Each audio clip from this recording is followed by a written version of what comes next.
Rotator cuff injury यानी कंधे का मांस फटना, आज अपन इस बारे में बात करेंगे। होता क्या है, अपना जो शोल्डर जॉइंट होता है उसके अंदर it is a ball and socket type का जॉइंट। एक सॉकेट होता है जिसको ग्लिनोइड बोन होती है, जो बॉल होती है वो ह्यूमरस का हेड से बनता है and it is the most mobile joint in the body. मतलब नियर 360 डिग्री मूवमेंट इसके अंदर जॉइंट के अंदर होता है। तो इस कारण से ये काफी ज्यादा हाईली अनस्टेबल जॉइंट होता है और इसकी स्टेबिलिटी के अंदर सॉफ्ट टिश्यू का, टेंडन्स का, लिगामेंट्स का बहुत बड़ा रोल रहता है। इन मूवमेंट्स के लिए जो कंधे के अंदर मेनली 4 मसल होती है जिनको अपन मिला के रोटेटर कफ बोलते हैं, वो इसके मूवमेंट्स के लिए रिस्पॉन्सिबल रहती हैं। तो उनमें डैमेज की वजह से अपन रोटेटर कफ इंजरी को डायग्नोस करते हैं। उसका सिम्टम्स क्या होता है रोटेटर कफ इंजरी का? कंधे के अंदर दर्द रहना, बिना कोई चोट लगे या फिर चोट लगने के बावजूद भी ऐसा दर्द जो रात को बढ़ता है, हाथ के कुछ स्पेसिफिक मूवमेंट्स में, मतलब हाथ उठ रहा है पर दर्द हो रहा है, इट मीन्स उस कंधे का वो जो टेंडन है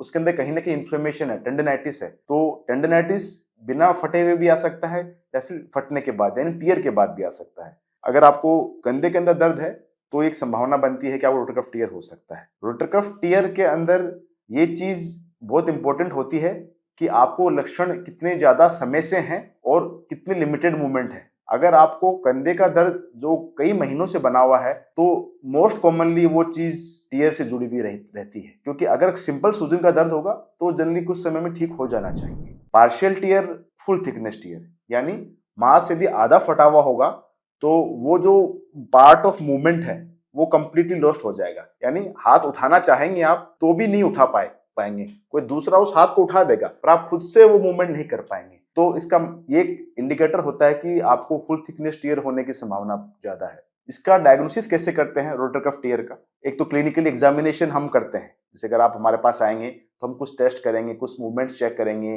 कुछ हिस्ट्री लेंगे आपकी, उससे हमको काफी कुछ आइडिया हो जाता है। दूसरा, इसको कंफर्म करने के लिए अपन एमआरआई करवाते हैं। एमआरआई के अंदर अपन देखते हैं कि कौन सा टेंडन टियर है, कितना टियर है, क्योंकि उसके अकॉर्डिंग ही ट्रीटमेंट प्लान होगा। अगर पार्शियल टियर है तो सिर्फ प्रिकॉशंस, कुछ सप्लीमेंटेशंस, फिर कुछ समय के लिए एक्सरसाइजेस करेंगे तो अपन जनरली ठीक हो जाते हैं। फुल थिकनेस टियर्स कई बार हील नहीं हो पाते हैं, और अगर आप फुल थिकनेस टियर हो गया यानी उस जगह का वो पूरा मांस फट चुका है जो उस मूवमेंट के लिए रिस्पॉन्सिबल है, तो धीरे धीरे वो जॉइंट के अंदर परमानेंट आर्थराइटिक चेंजेस आने लग जाएंगे, यानी वो जॉइंट ही खराब होने लग जाएगा। इसलिए ये बहुत इंपॉर्टेंट होता है कि इसको प्रॉपर डायग्नोसिस करके ट्रीटमेंट इसका प्लान किया जाए। इसके ट्रीटमेंट में क्या होता है, अगर पार्शियल टियर्स हैं तो रेस्ट, मेडिकेशंस, कुछ एंटी इन्फ्लेमेटरी मेडिकेशंस, सप्लीमेंटेशंस का रोल बहुत अच्छा रहता है थोड़े टाइम के लिए। फिर अपन उसमें एक्सरसाइज को ऐड ऑन कर लेते हैं और धीरे धीरे अपनी बॉडी मैनेज कर लेती है। अगर फुल थिकनेस टियर है तो फिर उसके अंदर अपन को सर्जरी प्लान करने पड़ते हैं। हम इस सर्जरी को जनरली आर्थ्रोस्कोपिक टेक्निक से करते हैं, दूरबीन द्वारा। ज्यादा कोई चीरफाड़ नहीं होती है, 1-2 होल बनाया जाता है पोर्टल्स के थ्रू। उस टिश्यू को वापस उसी जगह जो उसकी ओरिजिनल प्लेस थी वहां लाके उसको रिपेयर कर दिया जाता है। उस टिश्यू को वापस उस जगह लाके एंकर सूचर्स वगैरह की हेल्प से वहां पर वापस रिपेयर कर दिया जाता है। वो टिश्यू वहां पे चिपकता रहता है धीरे धीरे, कुछ समय के लिए कुछ लिमिटेड मूवमेंट होते हैं, फिर धीरे धीरे एक्सरसाइज बढ़ाते रहते हैं।